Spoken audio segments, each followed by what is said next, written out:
All right. So welcome to our webinar today, Opportunities with Farm Service Agency. This is kind of morphed into a little series of webinars that we've been very fortunate to be able to host with our South Dakota Farm Service Agency staff here. We've got a phenomenal working relationship with them here in the Great Plains IEC office and really across the region. And as much as we can, we try to magnify that friendship and really replicate it and inspire that sort of communication and collaboration across the country.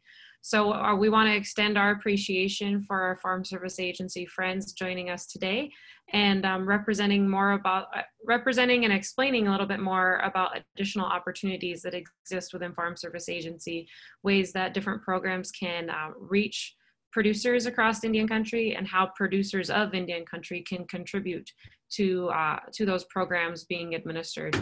I'm going to go ahead and turn it over to Gail and Jamie with South Dakota Farm Service Agency and let them take it away from here.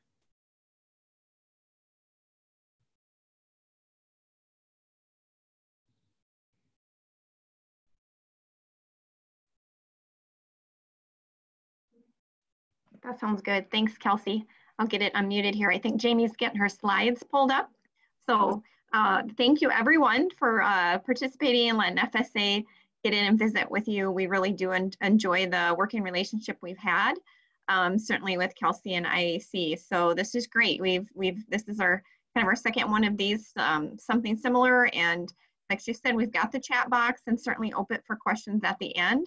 And it looks like Jamie is getting her slide pulled up. I just work in the Brookings County FSA office, but I handle state outreach coordinator duties across South Dakota. So that's where I've gotten to enjoy working with Kelsey. And Jamie White is our acting state executive director. So I'm going to turn it over to her if she's ready to go with her presentation. I am. Thank you, Gail, and thank you, Kelsey. We do appreciate this opportunity to partner with the Intertribal Ag Council and essentially open relationships and open doors, not only for participants, but with our partner groups and stakeholder organizations to provide boots on the ground support in South Dakota. And today we're going to focus on the contribution end, and Kelsey touched on this, things that you all can do in Indian country to help contribute to USDA programs and increase participation. And I'm a big believer that we all need to be the change that we want to see in the world. And that's really what we're going to focus on today, the impact that you can have at the local level in supporting and helping to implement and deliver farm programs through the Farm Service Agency. So as we go through the slide deck, I'll highlight key components pertaining to the county committee system that is an integral part of FSA. FSA, we pride ourselves in being run by farmers. We're a very different federal agency and organization that we're very proud of, and I feel blessed to be part of this unique agency and work closely with South Dakota farmers and ranchers. So the committee system allows us with the opportunity to have farmers and ranchers serve as a voice and help, I guess, oversee the operations of the Farm Service Agency. So the Farm Service Agency does rely on an elected advisory board of farmers and ranchers in each county to supervise. So there is management and personnel oversight of the local office. The county committee oversees outreach, education, and engagement of producers in the area. And it does allow the county committee to have a role in making decisions about programs. The committee system was initially authorized by Congress back in the 1930s. So we're looking at a system, obviously, that has withstood time. It's proven its relevance. And again, we continue to carry that history moving forward. There are 7,700 committee members serving on 2,200 committees nationwide. So again, the committee does have a significant influence and is far-reaching throughout the nation. There are specific responsibilities of the county committee. There is oversight of day-to-day operations of the Farm Service Agency at the local level. The county committee actually does have the responsibility to interview, select, and hire the county executive director. They have, if it's not day-to-day engagement, but frequent engagement with the county executive director and the staff. There is oversight responsibility as far as administering farm program activities that are conducted by the county FSA office. Our programs are subject to statutory and regulatory language, but the county committee has an opportunity to review and assess and ensure that operations are adhering to policy at that local level. And the county committee also has a voice in an avenue to pass feedback and information on to the state South Dakota FSA committee. And Kelsey Duchesneau is one of our current members of the state FSA committee, which is also a very valuable component of the committee system working with the Farm Service Agency. But the county committee will inform the state committee of local administrative area conditions. So the local administrative areas, or LAAs, that we refer to are essentially the boundaries where we go ahead and have the nomination and election process for our local committee members. And the county committee also has the option to make recommendations to the state committee pertaining to existing programs or voice other concerns that are relevant. The county committee system and the members do have specific duties and responsibilities. We ask that the county committee members monitor changes in farm programs. Our agency staff serve as the subject matter experts. So it's the agency staff.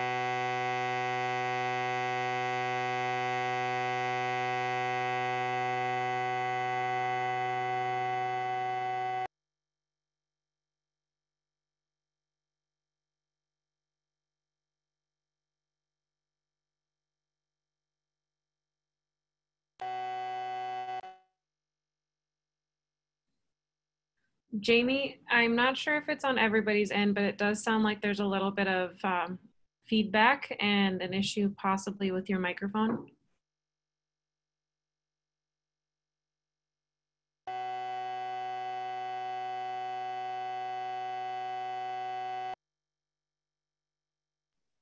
Yeah, Jamie, I might need you to try to use a different microphone source. It's just a really loud negative impact. We're not hearing anything that you say anymore.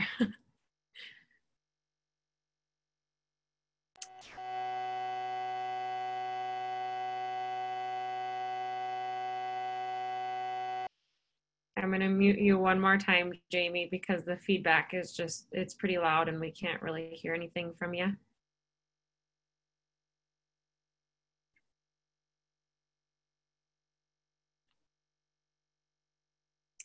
Everybody sit tight with us real quick while we figure out the technical glitch.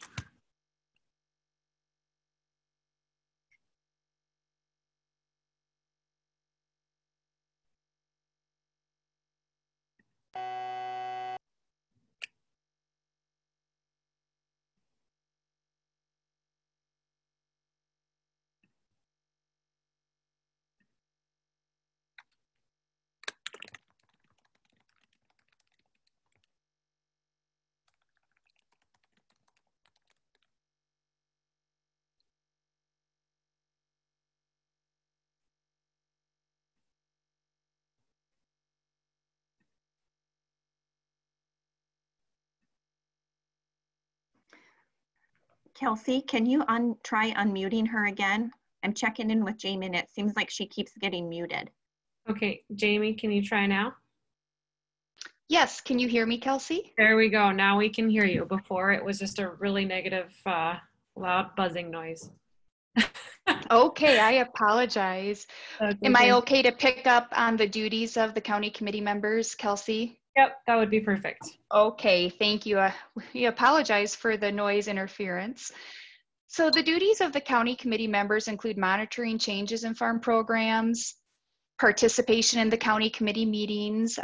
Oftentimes they're monthly. Sometimes during busy program administration, we do have bi-monthly or bi-weekly meetings. We also ask that county committee members help engage in outreach and inform farmers, ranchers, foresters of the purpose and provisions of FSA programs. There's nobody better than those of you who are walking among your fellow farmers and ranchers to help get the word out about program availability and applicability. So we definitely do want to see new participants in FSA programs. And county committee members ultimately have the responsibility to ensure that underserved farmers and ranchers are fairly represented. So we want everybody to have a voice at the table, and a diverse committee is what helps ensure that we have successful program implementation and delivery at each and every one of our counties throughout the state of South Dakota. County committee members are making determinations, critical and important determinations on individual farmer and rancher applications as it pertains to price support loans and payments, acreage verification, so our crop acreage reporting process, conservation programs such as the Conservation Reserve Program, the Emergency Conservation Program. There's engagement on disaster programs, as well as the payment eligibility, which pertains to an individual operation and their participation. Participating in the COC election is actually much simpler than maybe it would appear to be, but the first step is to nominate individuals within a local administrative area, and then we want people to be actively engaged in the voting process. And again, I can't emphasize this enough, be the change that you wish to see, and oftentimes we'll hear from individuals in different parts of the state that maybe feel that their type of operation isn't represented on the county committee, and this is a great way to get involved and educate and inform other committee members as well as the FSA staff and your fellow farmers and ranchers. So part of getting involved, we encourage all eligible farmers, ranchers, and foresters to participate in the county committee election process. When we're looking at the specific role of the county committee, who serves on the county committee specifically. If you're interested in serving as a county committee member or an alternate, a person must fulfill each of the following requirements. So you have to be a producer with an interest in farming or ranching. You have to participate or cooperate in any FSA program, be a U.S. citizen, be of legal voting age, meet the basic eligibility requirements, and you must reside in the county or multi-county jurisdiction in which you will be serving. So if you're looking to serve on the Dewey County FSA committee, you actually have to reside physically in Dewey County. If you reside in another county, you may want to inquire about serving on that respective county committee. The specific roles of county committee members vary based on the position you serve in. So we have the elected members, which we'll focus on first. And again, those are elected by the community at large. The elected members serve as a voting member, and there are 3 to 11 members per each individual county committee. And, you know, on average, if the county office represents, there's an administrative office for just one county. I'll refer back to Dewey County.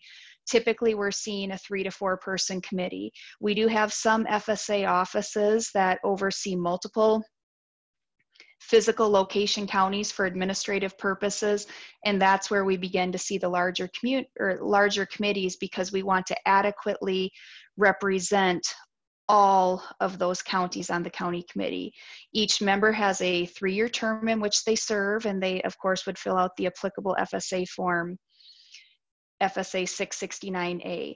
We do have county committee advisors, and these are not on all FSA committees, but in cases where we don't have a diverse committee of voted or elected voting members that represent underserved groups that may be based on ethnicity, gender, etc., we have advisors that are nominated or referred by the county committee and appointed by the state FSA committee to help represent those underserved producers.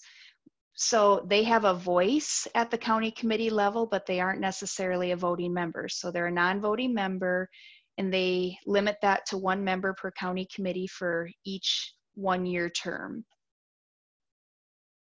If we do have multiple nominees for a specific LAA, we may have alternate county committee members that can help replace a member for a single meeting or single purpose if there's a conflict of interest. So the last thing you're ever going to hear any one of us say is that we have too many folks wanting to serve on the county committee. So competition is good, and we definitely do like to have those alternates to be ready to step in place should something require us to look at that. Again, the committee is composed of 3 to 11 members for 3-year terms. The advisors are appointed annually, and there is compensation if you serve on the county committee. So both members and advisors are compensated for both their time and travel. So the travel includes mileage from their residence to the location of the committee meeting, and then you're also compensated for that time for travel and official work. There are both regular and executive session portions of the county committee meeting that are also documented in county committee minutes for the committee members to review and sign off on. Just like to touch base on the role of the advisor, because it is very critical that we do have our underserved groups that are represented in the FSA committee process. So we're looking for those diverse viewpoints and ensuring that we have adequate representation of the interests of underserved communities in the decisions made by the county committee. So while the advisor is not a voting member, they bring good knowledge and background to the committee to help the voting members make informed decisions. Again, the advisors are officially appointed by the state FSA committee. We take the recommendation of the local committees and the community-based organizations, but then the state committee ultimately officially appoints the advisors.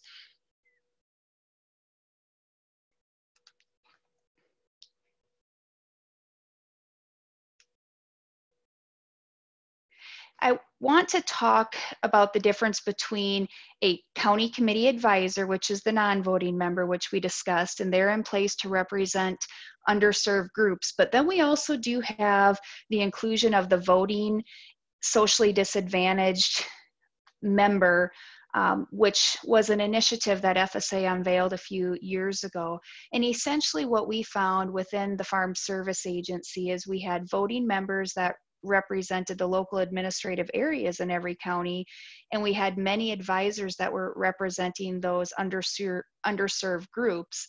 And there was a concern that while we had the advisors, they were not a voting member, and that we needed to have that voting representation.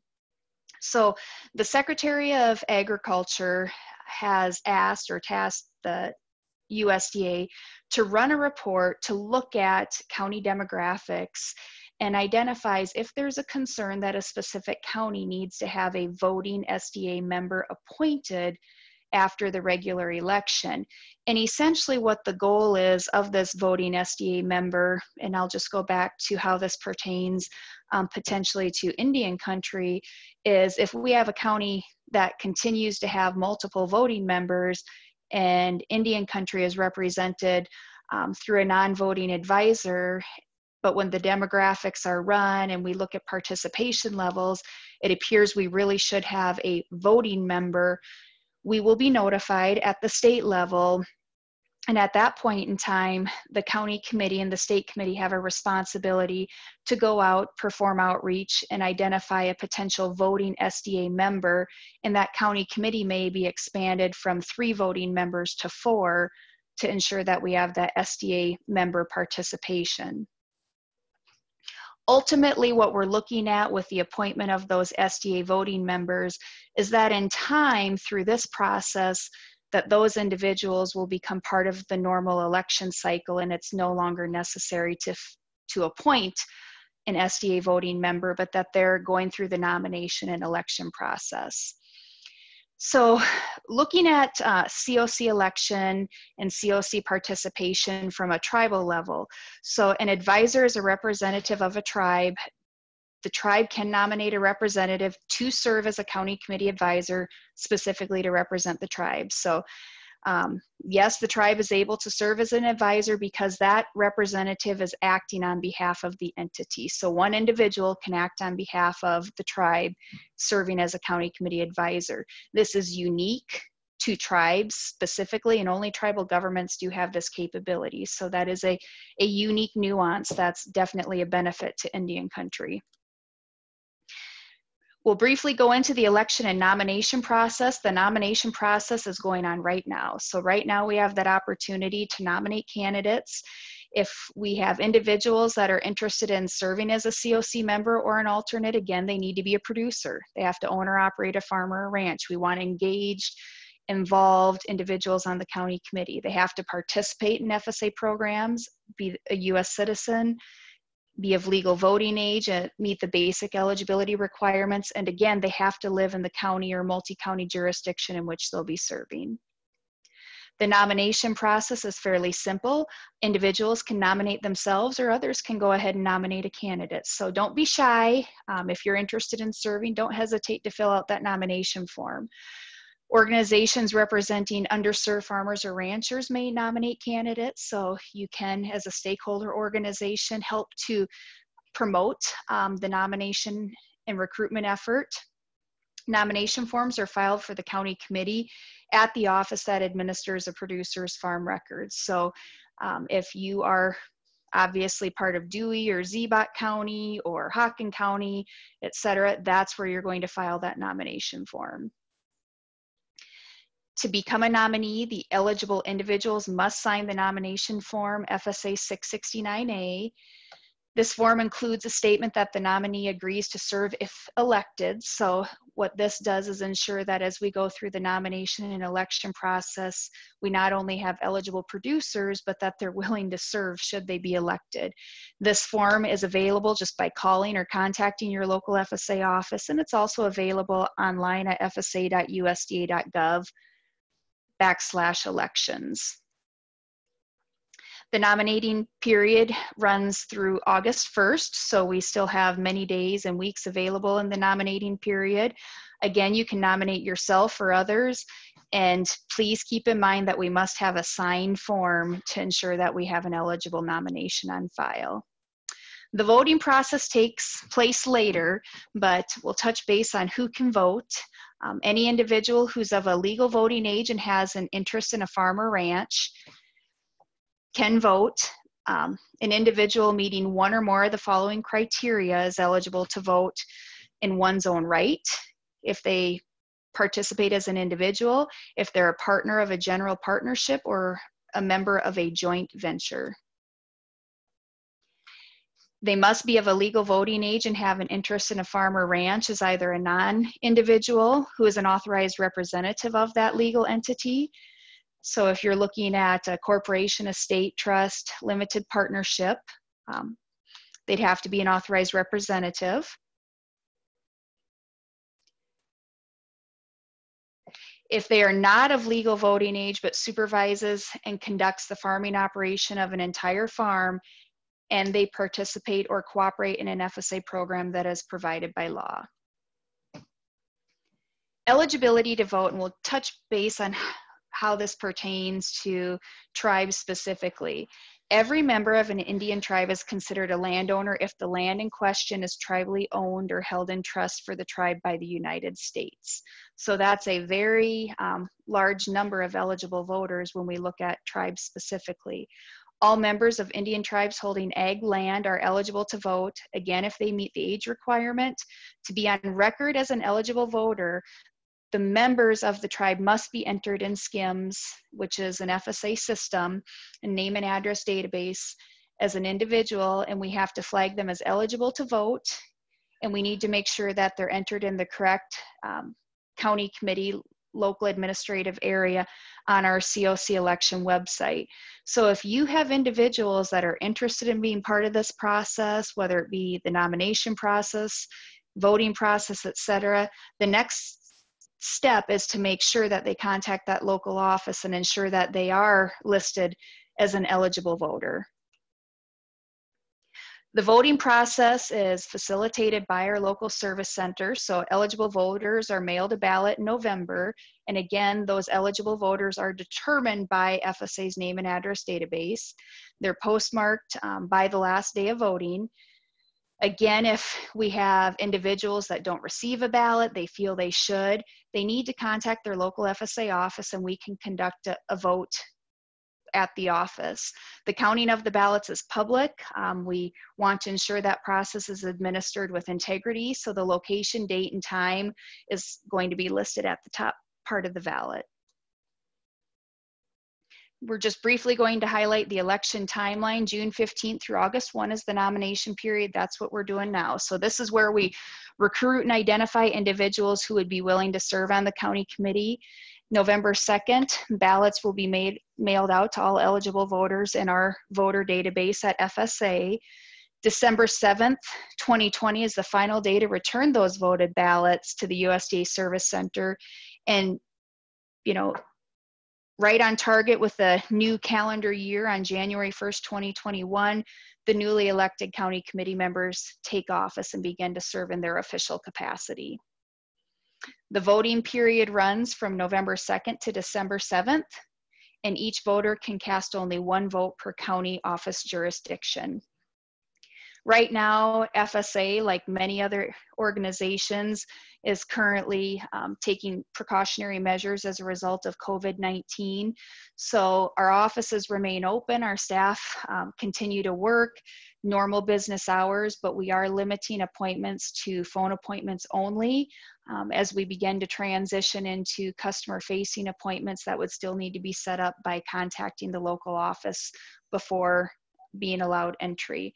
So again, the best step moving forward, whether it be for county committee nomination purposes or program participation, call your local office. We also encourage all producers, stakeholder groups, and partners to stay informed by signing up for Gov Delivery alerts, and you can do that at the county level. You can sign up for multiple counties if you have interest in multiple counties via the USDA Gov Delivery system. If you have an interest in signing up for Gov Delivery, you can do that online, or you can also go ahead and contact your local FSA office and they will go ahead and sign you up for Gov Delivery. And that allows you an opportunity to receive brief bulletins via email or text message as it pertains to newly introduced programs, sign-up deadlines, etc. So that is a key venue or avenue to keeping yourself informed of FSA programs and activities. At any time, as you're looking for more information pertaining to FSA, fsa.usda.gov is a great website and resource. There's a page specific to the county committee elections, which can be found on the elections tab, and there's definitely more information there. But first and foremost, I just want to make sure that you know we stand ready, and we're happy to visit with you over the phone or when we get back to traditional operating activities back in the county office. So don't ever hesitate to contact your local FSA office pertaining to elections or anything else that we can be of assistance for.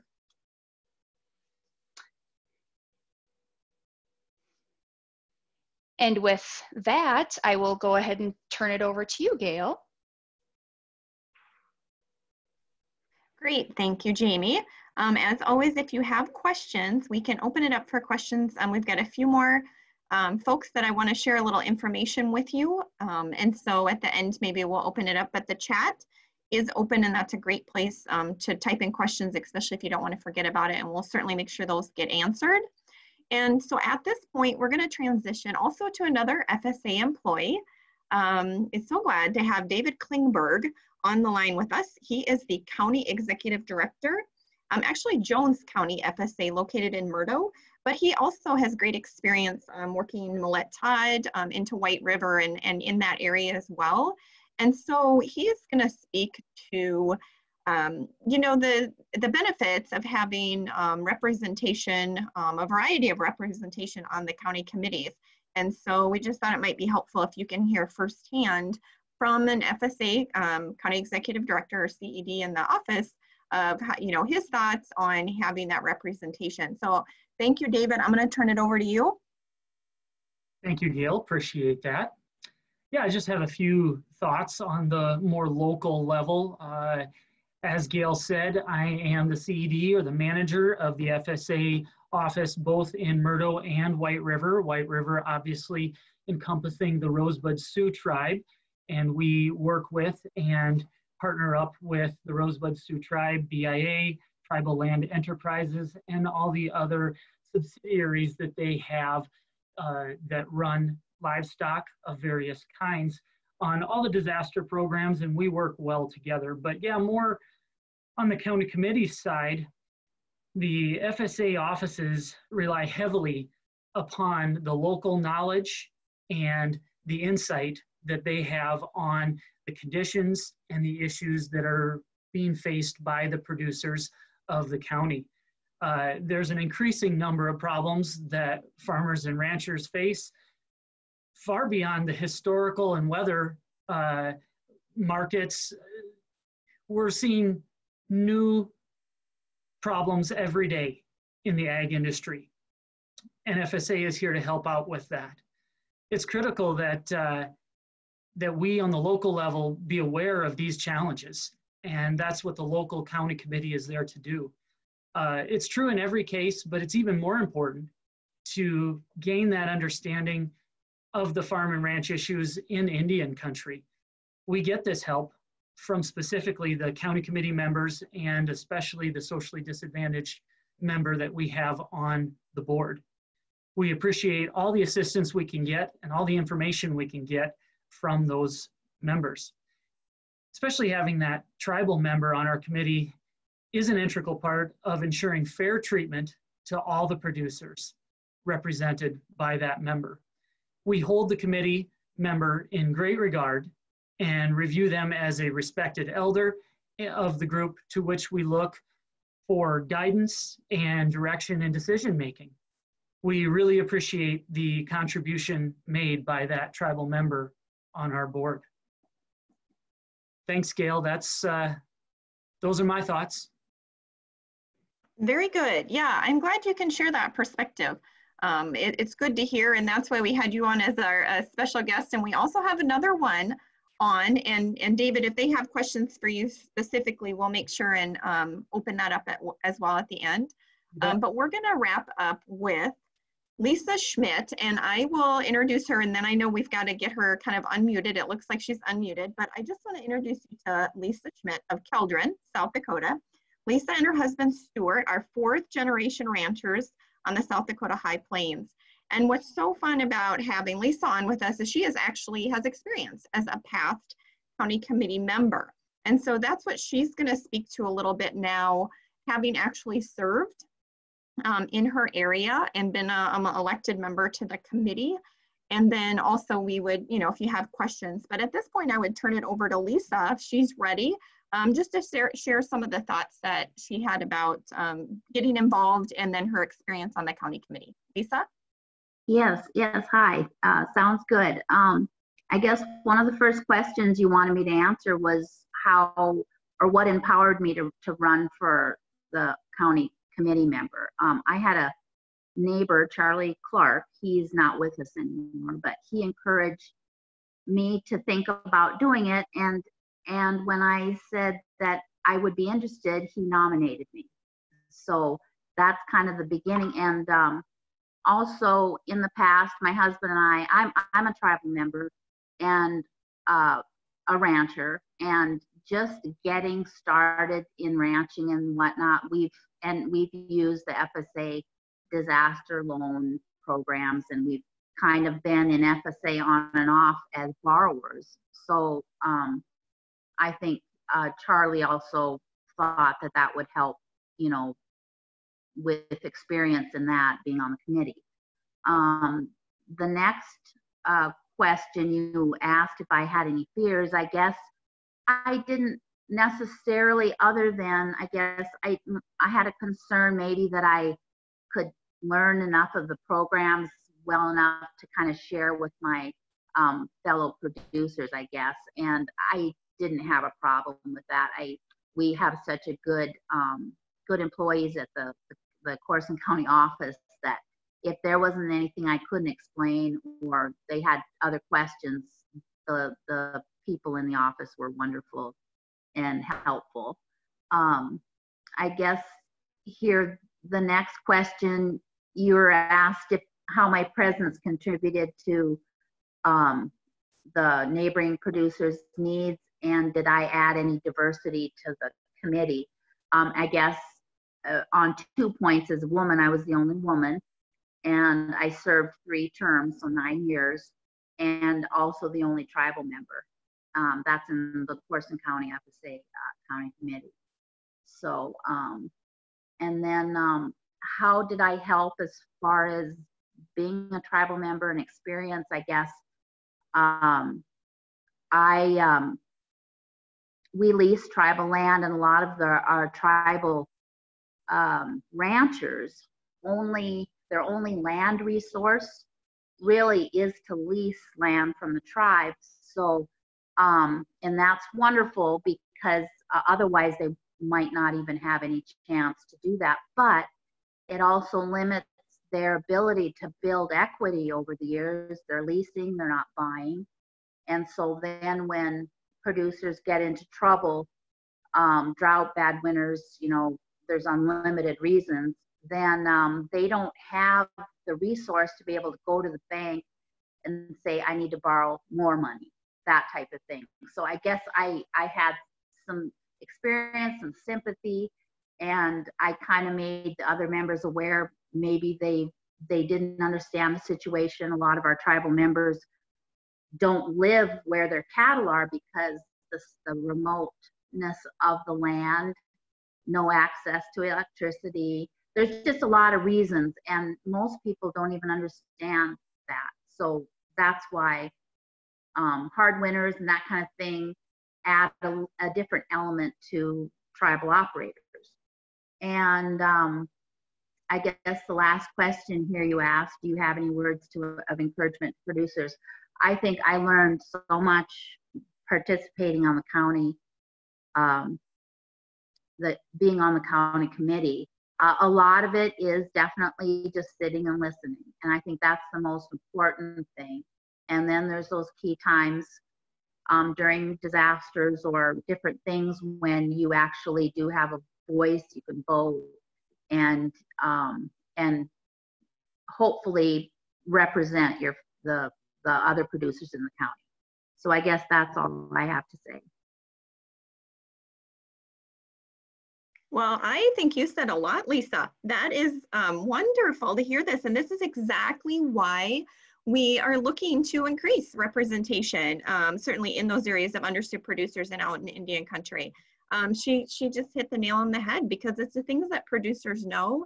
And David also, you know, alluded to that with his getting the perspectives from the farmers and ranchers who are living this and who are utilizing our programs and who our programs are written for, and yet we're administering them locally. And so to have that local contact and just knowledge base is what makes FSA work and work well in these areas. So at this time, I think it would be good I'm not sure, Kelsey, if you can unmute our folks, if they wanted to ask live questions, unmute themselves, or if there's anything here, I'm not seeing anything unless I'm missing it in the chat, or any other, you know, comments, Kelsey, or if Jamie or David had any other comments. But I really thank Lisa for her service for 9 years. That's wonderful. And then just to share with others as you know, having been a committee member herself. So any of our other presenters today have any other comments? Otherwise, I'll probably turn it back to you, Kelsey. Great. Well, thank you, everybody. I'm not seeing any questions come through on my end either, but I'll be honest, I'm not surprised because everybody did such a really great job of covering from head to toe the nomination process, the election process, and really truly the heart of why we are hosting this webinar today and the need for more representation on those county office committees. I would like to extend our appreciation to Jamie, Gail, and David, and Lisa, all for taking the time to kind of share their perspective and their insight on the role that county office committee members hold and contributing to our discussion today. So thank you all. I am going to go ahead and end the recording. And then, just one comment. Thank you for the great information from the Blackfeet Agricultural Resource Management Plan. So echoing our sentiment in that we appreciate all of the insight the attendees that joined us for the webinar today did too. We will end the recording and we will get it uploaded to our YouTube channel, Indian Ag, on youtube.com. We'll also make it referenceable on our e-learning platform, which you can register for at www.indianag.org/learn. And we'll continue to reference this recording and all of the great content that was shared. So thank you, everybody.